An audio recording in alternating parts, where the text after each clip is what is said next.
It wasn't instant, but it was pretty quick. And it was enough to give me the motivation to carry on. As soon as I got better, I knew I had to do something to help. And I also couldn't believe how few people were hearing about these tools. And that was me. Like, that was genuinely me. I was kept ill for longer than I needed to be because I hadn't heard of these approaches, or I hadn't been pushed enough to do them. It is so exciting to hear about fast recoveries, but today's guest took this to a whole new heights. So picture this: a Royal Marines commander, someone who is skiing, paragliding, scuba diving, free diving, skydiving, and flying planes on the side after all of his really intense military work and training. And then CFS slammed on the brakes of this really fast-paced active life, and he was suddenly housebound and desperate for answers. And he searched like so many of us and tried so many things that didn't work, and it was looking like things were going to be hopeless. Like, is this just my life now? And then he came across something that started to work for him, and he was back to running in just 3 weeks once he found what he needed to get better. If you're new here, I'm Raelan Agle, and this is where we explore real, uncensored stories of people who have bounced back, fully come back from conditions like CFS and long COVID. Fast recoveries, admittedly, are less common and not the norm, but they do happen. And while there are so many ways to get there, what we really want to know is, what are the fastest and most effective ways to recover? So today, I'm so excited to introduce you to Chris Sykes-Popham over in London, in England. He is a former Marine. Chris was chasing every diet, supplement, and pacing protocol out there, and none of which helped or got to the root cause of why he was going through this. But once he did, he turned things around shockingly fast. And then he used everything he learned to create something called Freeme. It is the first app for CFS and long COVID recovery. And pretty soon, it's also going to include the first ever AI model for recovery support that gets to know you and tailors things specifically for you. Because really, there's no excuse not to use the data when we have it, and make recovery tools simple and affordable and accessible for everyone.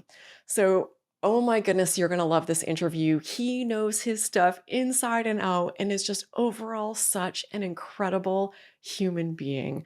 I couldn't possibly be more excited to have this conversation with Chris. We've got so much to talk about, so let's dive in. Chris, so exciting and incredible to have you here. Thank you for doing this. Hey, not at all. Thank you for having me. It's it's nice to be on this side of the camera rather than on the other side of the lens. I am, I'm laughing a little bit because so many of the people that I interview have had these very full, over the top, go-getter type lives. But then when I, was reading about yours before this interview, I'm like, oh my goodness, this one might take the cake. And I always found it for myself, like, just validating to hear about people that were doing all these, extreme things, really pushing themselves hard. Because I think there's a feeling sometimes, I don't know if it's still that way, but I felt like people maybe just thought I was lazy. And I'm like, if this guy went through this, like, clearly this isn't just people that don't feel like doing stuff. Like, something is really wrong. So yeah. That was literally me. Yeah, exactly. I was that type A person, 100%. But I wouldn't have told you it or admitted it at the time. Like, if you'd have asked me when I was in the thick of it, I'd have been like, nope, not me. It's funny, isn't it? Yeah. So tell us, for people who probably many people aren't aware of your story, what was life like before all of the health issues started? What did that look like? I mean, yeah, you hinted at it, but it was active. It was busy. I guess this started quite a while ago, probably best part of 10 years ago, and when I was in the military. But I was a Royal Marine Commando, and that came with hard training. I trained hard, and I guess life before was as you would imagine that would be. It was active, fast-paced, and when I wasn't doing those kind of things, when I wasn't doing military things, I was doing the same things with my own time. I was I was skiing, skydiving, paragliding, anything adventurous. And I know you like scuba diving as well. Like anything like that was outdoors, that was me. And I was that definition, like I said, that definition of a type A personality. But I wouldn't see it that way. And I certainly hadn't kind of examined why I was that way. But like being in the Royal Marines wasn't enough for me. When I got in, I was like, right, well, what's the next challenge? Like, what are the hardest courses I can do? What are the most demanding jobs I can do? And I was always pushing to go further. And I served for about 10 years and served in 19 different countries and did 5 operational tours in that time. Like it was a high tempo thing. And I wanted to be fitter, faster, stronger, better, whatever it was. And really, I ended that career on a massive high. I did 3 back-to-back operational tours at the back of my time, my military service. And in terms of capacity, I was doing 18-hour work days as completely as standard for weeks and months on an end. And I loved it. I absolutely, genuinely loved it. It's the best thing I've ever done in my life. And but somewhere in the middle, and it came and it went, but I started to notice that I was a little bit different to everyone else. The first thing I noticed is that when I trained, I would pay a price for that training. So in the coming days or on the days after training, I would just not feel fully with it. And I'm talking cognitively, I wasn't as sharp and I wouldn't be able to think through things. And I wouldn't be able to train again as frequently as other people. And my sleep would be bad. And then I would recover and I wouldn't think too much of it. And that was the first thing I noticed. But I was still functioning. If I'd have walked into a doctor then and said, hey, I'm getting these symptoms and I think I've got ME/CFS, I'd have been laughed out of the room. But I noticed that. And I would just tell myself, maybe I'm wired different to other people. Maybe I don't recover quite so quickly. But that's it, and I left after 10 amazing years because I wanted the next challenge. And I just thought that next challenge was in civilian life. And that's really, that's where things started to go wrong. So tell us about that.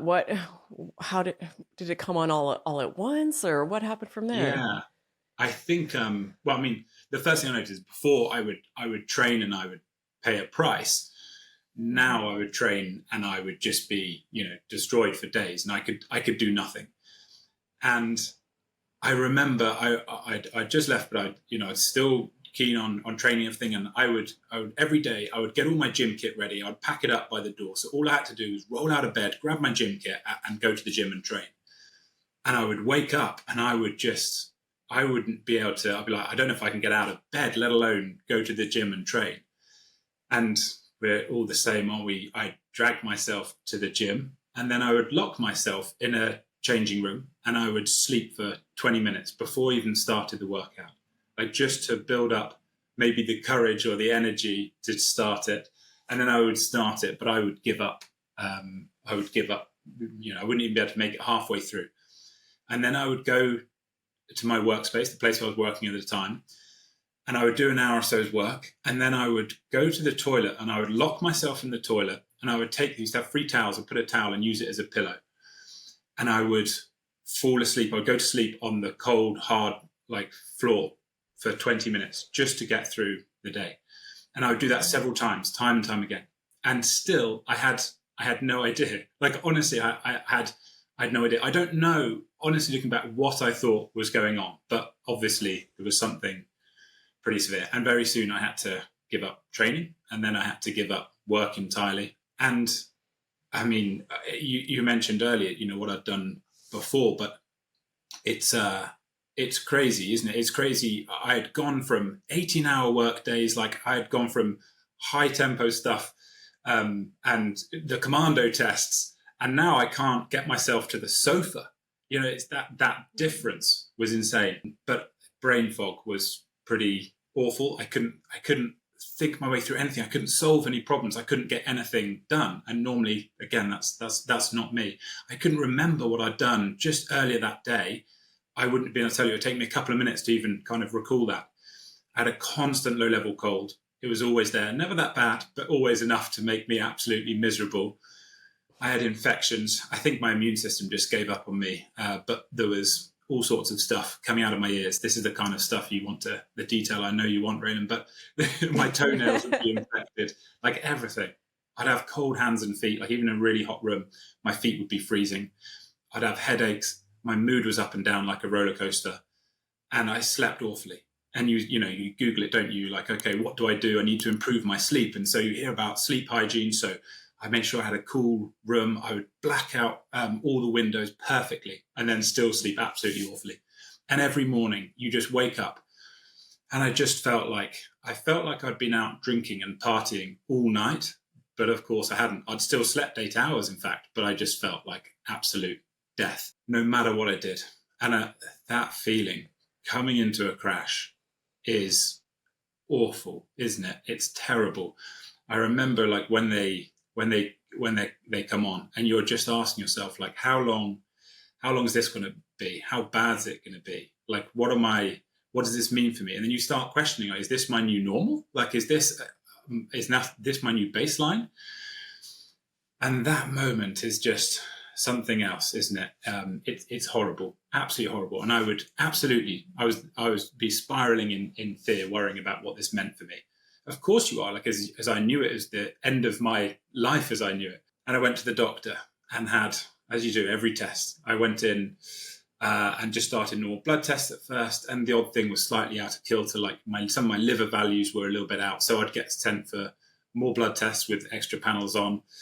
I had scans of my liver, I had thyroid tests, I had cortisol tests, several different types of them, all sorts of stuff that half of it I can't even pronounce.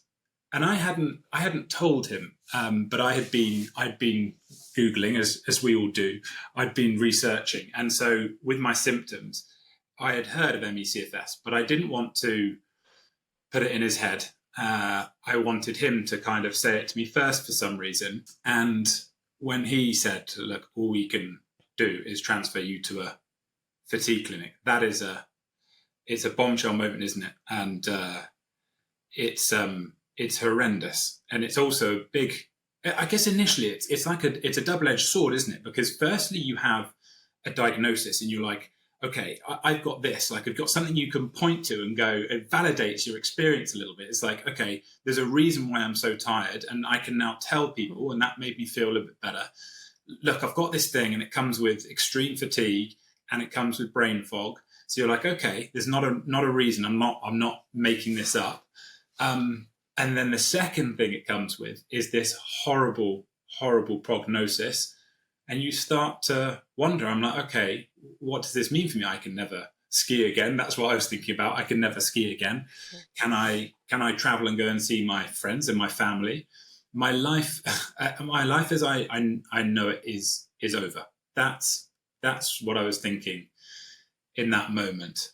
And it is absolutely horrible. I remember as well, I looked over and I could see him typing his notes. He was writing his notes up about me. And I remember I saw him write. I said, Chris is off work due to stress. And I didn't say it, but in my head, I'm like, it's not stress, buddy. I've stress is fighting in a war zone. Stress is being in Afghanistan and working for, with no rest for weeks on end, working against ISIS and Taliban.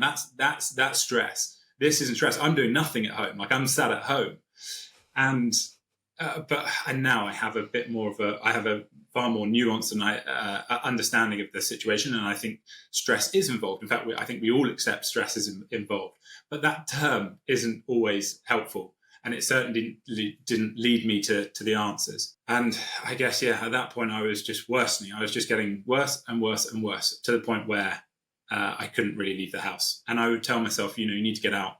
And I would go out and try and walk 100 meters or so. And then, that became too much. And so you're wondering what's next. And I think, around that time, that's when you enter what I call the Google phase, where you're searching for answers. Like everyone's been there. You're just, you want to know what you can do. And the way I attribute most of my success in life to like finding out what's going on, preparing more, being more diligent and beating it that way. and yet it doesn't work with this at all, doesn't it? Does it? So I was trying everything. You try diets, and I eliminated carbs. I eliminated gluten for a while. I tried an anti-inflammatory diet, like everything. My supplements were just crazy. My supplement drawer looked like a supplement shop, and nothing just.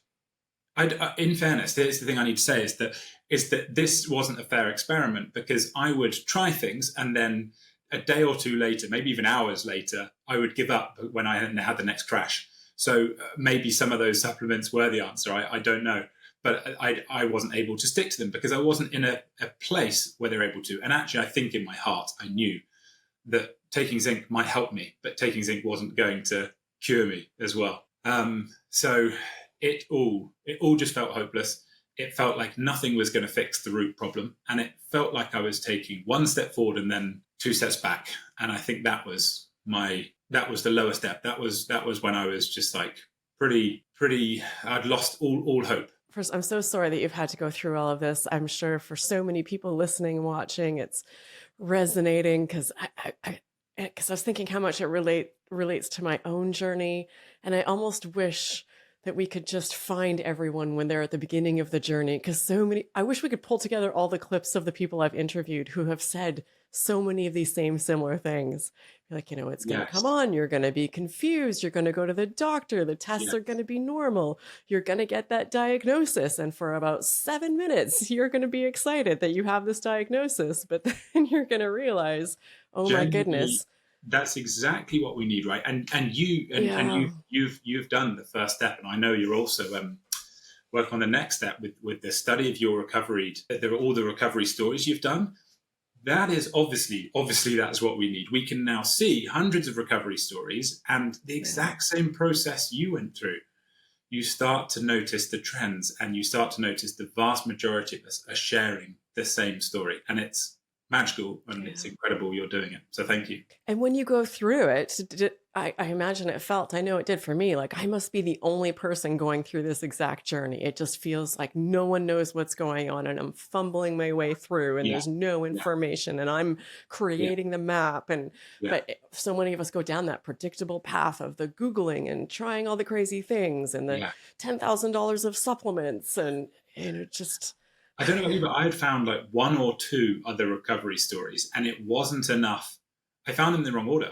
I found the answer for me, and then I found you dive into that world, and you can't believe what you see. You're honestly kind of a bit lost. It doesn't help as well, does it, that we all use slightly different terminology. You've again had hundreds of people that have recovered on your channel, and so many of them are talking about the same thing, and we're using slightly different terminology. And we all focus on slightly different stress systems or things like that. And that is unhelpful. We should, as a community, try to be a bit better about that, for sure. Oh my goodness. Yes. I talk about that all the time. And when even I just do videos myself talking about specific recovery approaches, and I'm like, and you might have heard it referred to as, and then I have to list off 11 things, because we talk about it in so many different ways. No wonder people are confused. And it's already a new way of thinking many of these things that they've never heard of before. And we're further complicating it and making it more confusing. We need to work on that. We do. So how did you progress from there? Did you start to stumble onto some things that were helpful, or what was next? Yeah, sort of. A friend of mine had a friend, and he had chronic pain, and this guy had pretty much recovered, and he'd used the Curable app. And my friend told me, oh, you should check it out. Apparently people with ME/CFS are using this too, or something like that.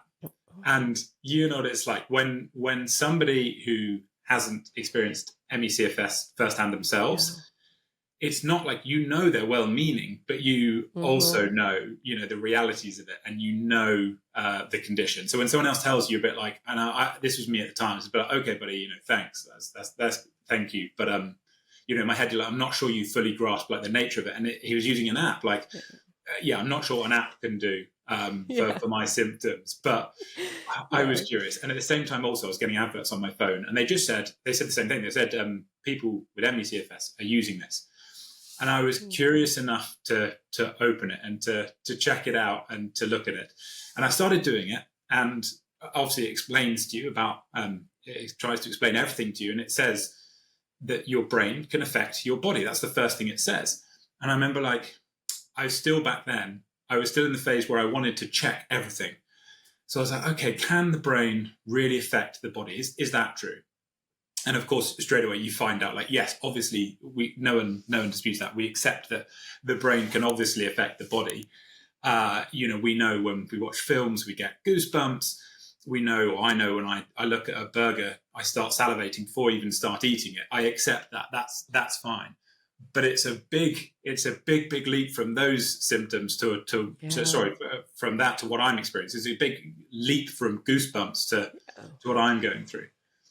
And of course, the next thing you learn about is the nervous system and how it's dysregulated, how you're caught in fight or flight mode. I was like, okay, yeah, I think I've heard this before, but can it really produce these symptoms? And we have hundreds of studies, don't we, showing that they're physical, physiological, real symptoms. We can measure them. So can the nervous system, like, really produce them? And then I started researching that, and I was like, well, yeah, looks like it. And I went symptom by symptom, and I was like, okay, well, but what about mitochondrial dysfunction? It's like, can the nervous system really affect our energy? Like, and then you, like, Google that, and you're like, oh, that's its job. Like, that's what it's designed to do. What about my cold feet? And you're like, oh, that's its job, is to influence circulation. So I was like, okay, and I went through every single one of them. And I was like, right, okay, yeah, it can. But then I was like, well, what controls the nervous system? Like, how do we actually change this? And obviously, it's like the brain. And I was a bit like, oh, okay, I feel a bit stupid. I remember at some point I came across this story that I found really helpful, and I think I've changed it about 10 times since. But the story goes that there's two brothers, and they're walking down the street, and they turn around the corner, and they see this massive dog. And the first brother stares at this dog, and he goes straight into fight or flight mode. Like, he's working out whether he's going to have to fight this thing or whether he's just going to run away. And of course, adrenaline rushes through his body. His heart rate races. His body is going wild at this point. And the other brothers walk around the corner, and he's just like, oh, I love dogs. Like, my best friend as a child had one. Like, my Instagram feed is nothing but cute puppies. And his nervous system is just like, calm. And it's certainly not in fight or flight mode. And that was so useful to me, because I was like, okay, two people, same genetics, the exact same situation, but an entirely different response. And that response is physical, it's physiological. It's something that had happened to them because of what they were perceiving, how their brain was perceiving what was in front of them. It was how they were perceiving the world around them. And that first brother, when he walks around, I was like, that's not irrational. That response is designed to protect you. It's designed to look after you. And it's also an extreme response, isn't it? And then I thought, well, okay, well, like, it's, in fact, the story told me, like, of course it's an extreme response. It's designed to save your life at times. And all of that, the whole process of going through it and that story was the first explanation that made sense. It made sense.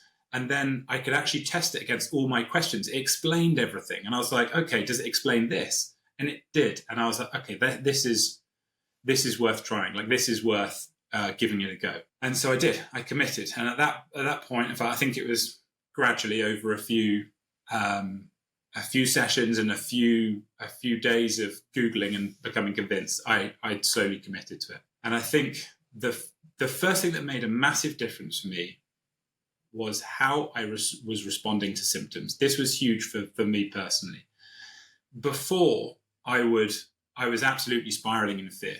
But again, if you'd have asked me at the time, I'd have said, no, that's not me. And then I would go away and I'd think about it for a day or so afterwards. And I'd be like, actually, I've now realized I am doing this. Like, I am always imagining the worst case scenario. I'm thinking about all the things that could go wrong. I'm thinking about the fact that I think this is now, the new baseline. I'm going to be like this for life. I'm not giving myself, the other side of the argument, a fair trial.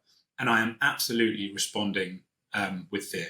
And I learned slowly to change that reaction, to make it a bit more of a fair one. And when symptoms came on, instead of either panicking, I would either be like, yeah, okay, like, this could be really bad. or it could be okay, because I've actually had quite a few times where I've actually been all right. So there's a chance it could be like that. And the second thing I would do was that I learned to sit with them. I learned to actually sometimes that the best solution was to actually focus on them, really pay attention to them, but do so while reminding myself that they were safe. They're uncomfortable, they're horrible experiences, but they're safe. And I'm going to become at peace with them. And when I did that, my up and down yo-yo, my massive crashes turned into far more of a steady baseline. And it wasn't instant, but it was pretty quick. And it was enough to give me the motivation to carry on. But I also had to do a lot of other work, but I had to look at my personality, and I had to look at the last 10 years of my life and all the things I spoke about at the start, my time in the military. And we spoke about being type A personality. And again, I told you I didn't resonate with that. I wouldn't have confessed to you that I was a type A personality. I wouldn't have told you that I was a perfectionist. That was another one where I was like, no, that's not me.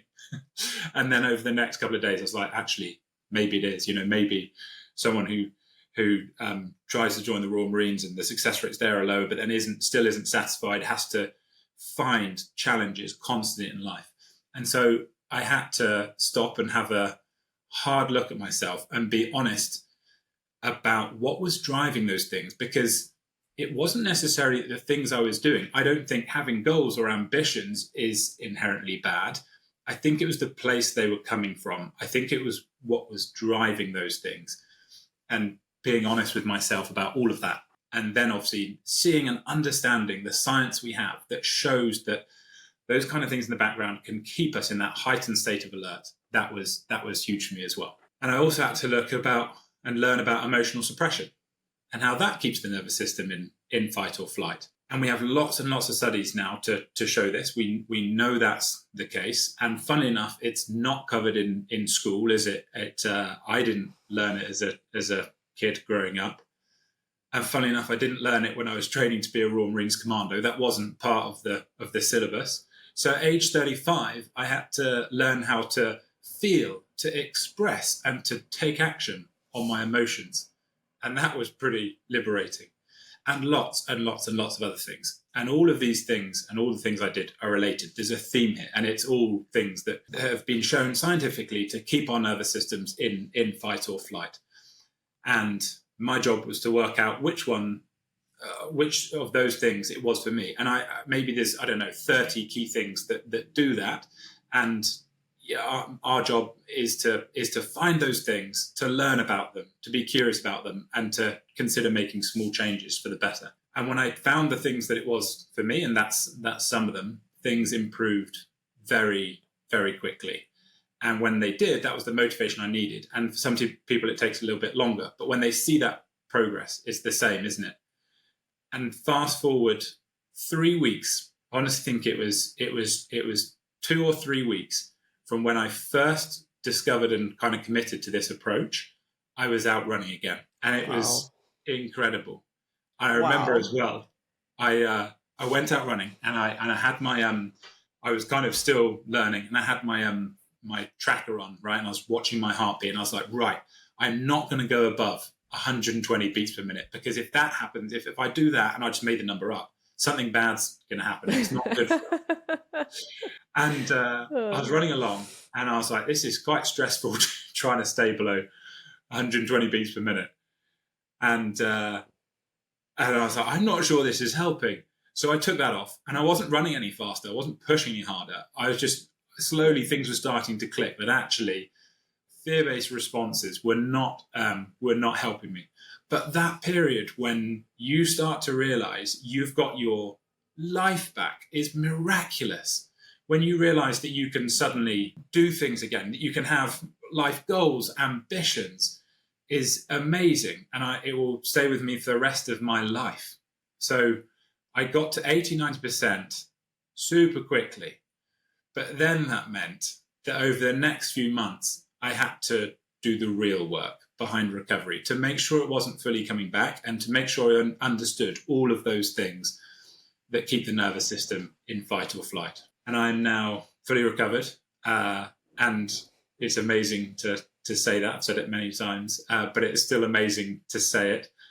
And I now live life obviously a little bit differently. I now live with balance and moderation, but that's not because I'm limited.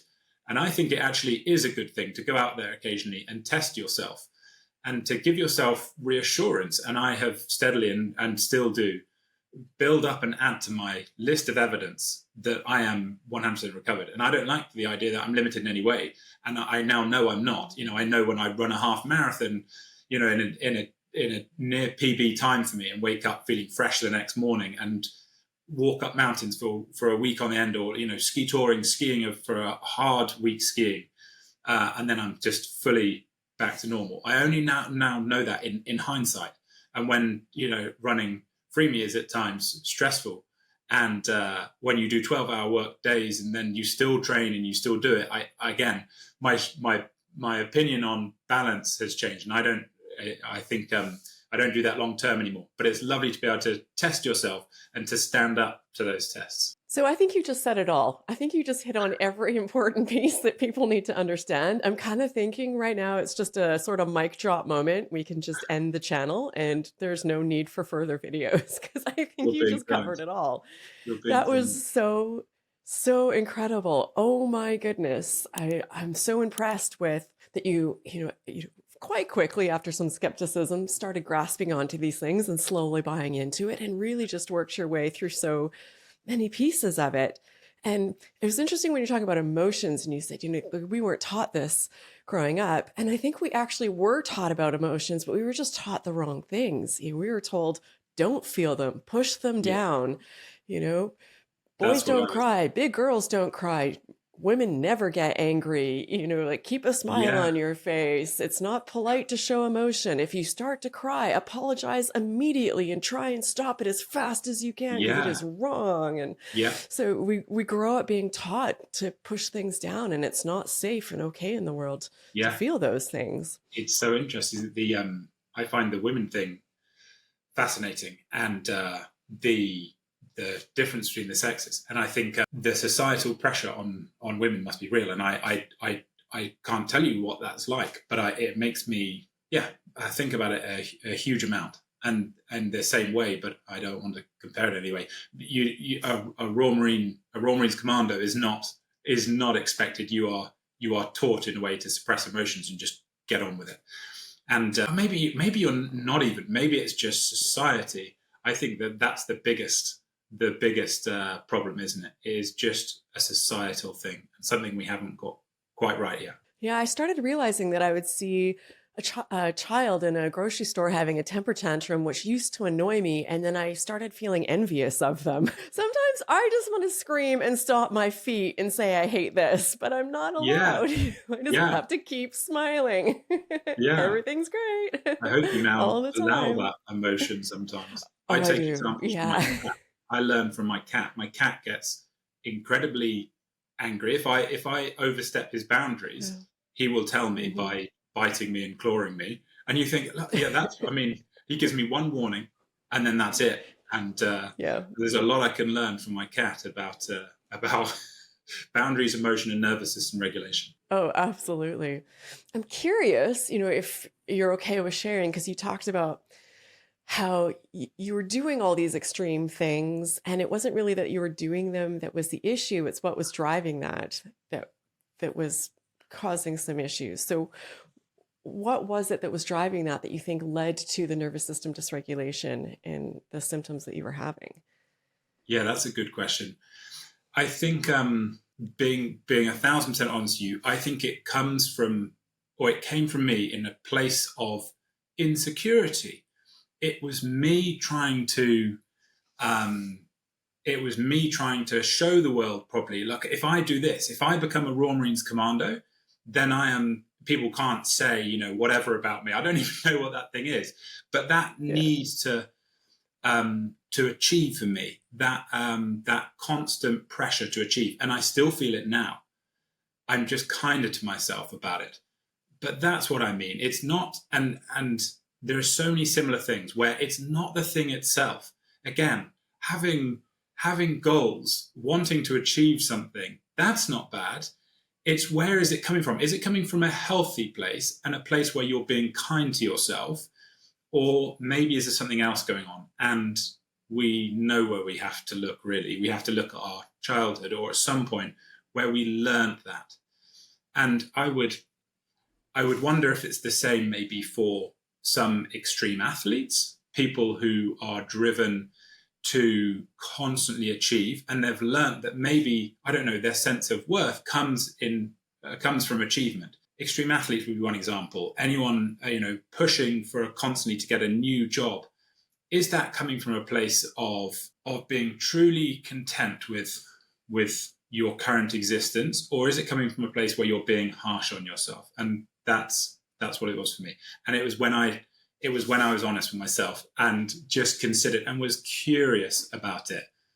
That's when changes started to happen. And I find it such a great tool to have moving forward in life beyond this, because now I use that in my decision making. Like a while ago, I thought about, I should sign up for a marathon. I want to do the marathon next year. And then I thought, let's pause. Where is that coming from? Why do I want to do it? Yeah. And I realized I didn't want to train for the marathon. I didn't even actually want to run the marathon. I just thought it'll make me more valuable as a human. It'll be another trophy on the wall. I'll be safe. I'll have credibility like Raelan, the marathon runner. Yeah. I'm like, okay, that's not a reason. The answer is, or one of the answers, I think one is looking back at why. And the second answer is like the least sexiest concept in the world, but it's balance and moderation. It's like, is this a balanced, normal thing to do? And I feel like I shouldn't have to ask myself what's a balanced, normal thing to do, but I do. And that's like, okay, is it a balance? Is this a thing which is being done in moderation, or is it something that's extreme? And you can apply the same, I think, to diet. So before that's one example, extreme use of supplements. Yeah. It's the same. It's like, there's nothing wrong with eating healthily. That's a good thing. But where's it coming from? Is it coming from a good place, or is it coming from a strong, deep down belief that you are broken and that nothing can fix you other than this thing? Where's that coming from? That's the question to ask, isn't it? Yeah. I used to eat healthy so I would look good in a bikini and feel like I would have value as a woman. I'm like, if I don't eat salad every day and keep my calories low, like I'm going to be dismissed. No one's ever going to love me. I'm not going to be good enough. I'm not going to get a job. Honesty we need. And even now, like being vulnerable and saying that, and I'm the same. I was exactly the same. Half the reason I was working out, half was because I needed to be fit for my job. And the other reason was the same. I wanted to look good. And being able to say that, being able to be vulnerable and realize that's where it's coming from. Yeah, I think that's a good thing. That's definitely a good thing. So you've actually taken this whole experience and everything that you've learned and used it to create something really incredible that can help other people. So tell us about that. Yeah, I think as soon as I got better, I knew I had to do something to help. And I had no idea, as I said, I had no idea how many people were recovering before I found your channel. And I couldn't believe it. And I also couldn't believe how few people were hearing about these tools. And that was me. Like, that was genuinely me. I was kept ill for longer than I needed to be because I hadn't heard of these approaches, or I hadn't been pushed enough to do them. And exactly the same as you found, the thing that stood out to me is the very vast majority were all recovering in the same way. And they were recovering by focusing on the nervous system or in closely related ways. And as we said, like, there are so many different ways of saying it, but the very vast majority are talking about the same thing. And so that's how Freeme started. And it started when I got a small team of people together, and we just looked at all the different approaches that look specifically at the nervous system, or again, the stress systems. And we just studied each and all of them. And we took the most commonly accepted, effective things that we all kind of know and accept work and are useful and helpful to people. And we just like, okay, like, these are things we need to get. And then we have then the next part of the puzzle is just making, like, how do you make it super accessible, super easy? And that's where the idea for an app came from. And so we're taking all the most effective things we can find and just putting it in an app and making it the easiest thing to do ever. And my test was, like, if I was lying on my bed with the worst brain fog ever, could I still do this? And that was my test. Like, if you can, then it's in Freeme. And I just knew super early on, probably exactly the same as you as well. When I was at my worst, I would just drag myself to my sofa, and then I would sit there, as bad as it is, and I would spend 5 hours on my phone. So I was like, okay, it needs to be an app.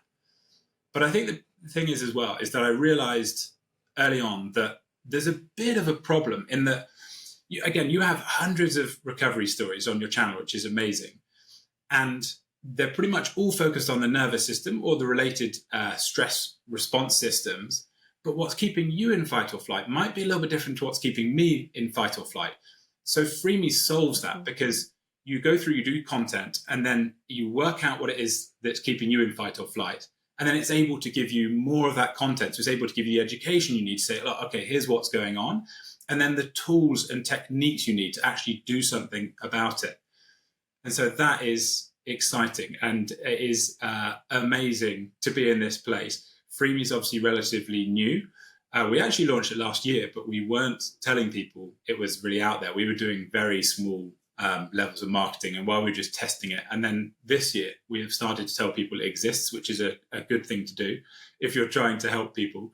And the response has been genuinely incredible. It's been a little bit overwhelming, but it's been brilliant and amazing. And it's just amazing to have it out there. I think people were ready for an app just for ME/CFS and long COVID, because we had Curable. And if you have chronic pain, honestly, go find Curable. I will forever be incredibly grateful to Curable.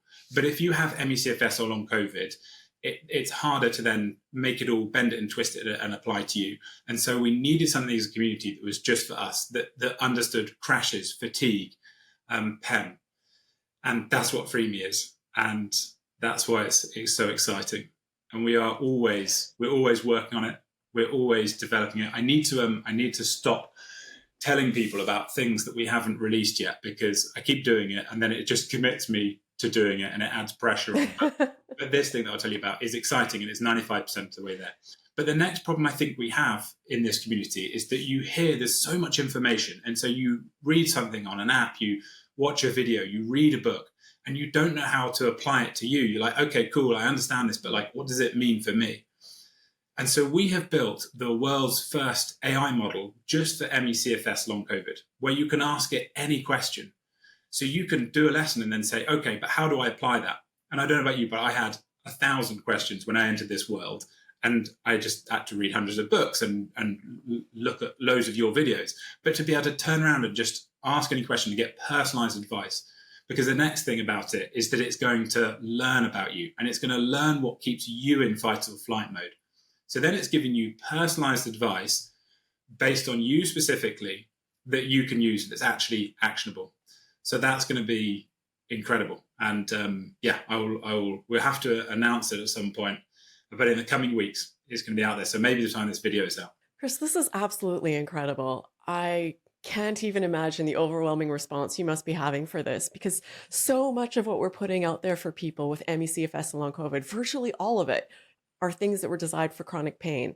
And the science of it and the core of it is the same, but what people bring up time and time again, and I talk about as well, it's not a perfect fit. And for all the reasons you mentioned, and even just the nature of chronic pain, you can just point to it and be like, my elbow hurts. But where you have long COVID and ME/CFS, it's 1,000 things, and it's moving around, and they're coming and they're going. And we talk about a lot here as well on this channel about how so many of us got to this place of ME/CFS or long COVID by the same core systems. Like, we can pinpoint, we can say these are the things that are happening in your body, and this is why they happen. So there's that commonality, but the path that got those systems dysregulated is different for every single person. So this is why people are watching videos and reading the books and like, I understand it, I get it, I'm on board. You've convinced me. Yeah. Why aren't I better? And they also, I'm doing the things. So many people see that initial improvement, don't they? And then they're like, okay, I know there's something here. I accept there's something here, but they then kind of get a little bit stuck. And hey, I don't think that that it should replace all in-person care, for example, either. But I think there's a real gap in between a book, which, let's be honest, I read so many of them, but sometimes they're hard Yeah. work, and it's not always the best solution for you. And then there's over here, there's like in-person care with some of the experts, many of which have influenced Freeme in its development, but you can't always get access to them. If they're the good ones that you've had on your channel, then they're going to be booked out for the next few months. It's going to cost you whatever $200 a session, and somewhere in the middle is Freeme. So I think it's it's good. It's good. Yeah. And of course, this will be linked in the video description. So if you want to learn more about Chris, about Freeme, all of that is there. Really exciting. Absolutely the way to go. And that AI component is a game changer. That way it learns about you and helps you see patterns, because it's really challenging when you have brain fog and you're in it to be putting the pieces together and zooming out and seeing the bigger picture and remembering. It's, yeah.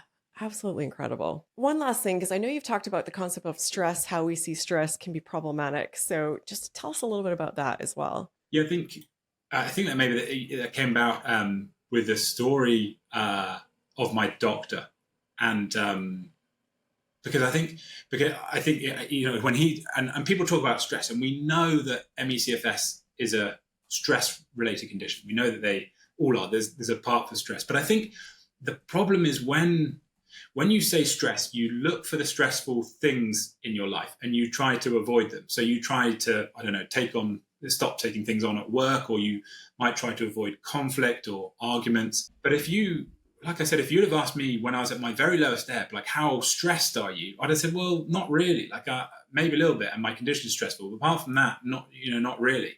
And I actually remember I had heard about the nervous system being stuck in fight or flight before I started my recovery. And so the takeaway from this for me was like, right, okay, I've got to just avoid fight or flight mode. And so it was like a comedy. Like I was just completely trying to avoid anything that would put me in fight or flight mode. So I was like, I can't watch that film. It's too stimulating. I can't do this. And I very quickly learned, one, it's impossible. You can't avoid fight or flight mode, or I couldn't anyway. Maybe you're better. But number two, it's incredibly stressful. If there's one thing that's guaranteed to probably put you in fight or flight mode, it's trying to consistently avoid fight or flight mode. It's true, right? And I learned, oh my goodness, I love that.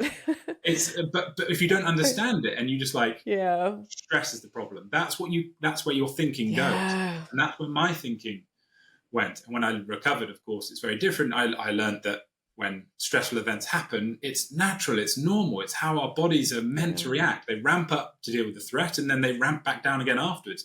Completely normal, completely healthy. So I had to learn that it's not fight or flight the problem. It's being stuck in it. It's that dysregulation. It's not the big stresses. It was the things for me that were constantly there. They were in the background. They were subconscious. I wasn't aware of them. It was the thousands of doses of micro stress rather than the one single, stressful thing that I was looking out for. It was my actual programming. And I learned that these things have become entirely normalized for me. It's, I say it's like a fish swimming in water. It doesn't know it's swimming in water. The water's been there the whole time. And that's exactly how it was for me. And it was when I learned I could reprogram my brain to not interpret things in a dangerous way or in a stressful way. And it was that. So I was then seeing the whole world in a less stressful way. That's obviously when things changed. And again, couldn't believe we don't learn these things in school. But the honest truth is that it took ME/CFS for me to make all of these changes. Otherwise, I just wouldn't have even. It takes you to be at that very lowest point, doesn't it, for you to really start to be willing to look at stuff like that. Oh, that's such a great point. I'm so glad you brought that up, because so many people go through this, and I did as well. I'm like, oh, I'm stressed. I'm never going to get better. I can't have stress. Like, this is making me worse. And then you get more stressed about the stress that you're having. And you think you need to be living in this utopia bubble somewhere where it's just butterflies and rainbows. Otherwise, you're never going to get better. And then, I've seen it myself, though. Once you learn the tools and you get past it, I thought my life was I naively thought it would be this happily ever after waiting for me. And there would just be no stress once you've gotten past, CFS. What could be hard? But life is hard. And I've had so much intense stress multiple times over the past 5 years. And I have never had CFS come back once. What would you rather? Would you rather would you rather avoid stress, or would you rather not see stress, or you rather, sorry, not even not see stress, Yeah. probably unhelpful wording, but would you rather avoid and have to dodge it for the rest of your life, or be able to Yeah. process the world around you and process stressful Yes. things in a more helpful way and a more healthy and balanced way? Yeah, and just know and trust that we are strong and resilient and we're meant to deal with stress and it's fine as long as you have the tools. But leading up to CFS, I was just in such a high state of anxiety that, like you said, I wasn't even aware it was running in the background. And I Yeah. had so much stress and fear around everyday things, and I wasn't processing it, dealing with it, aware of it, just shoving For it down. you, was that the best thing to come from recovering and doing all of these?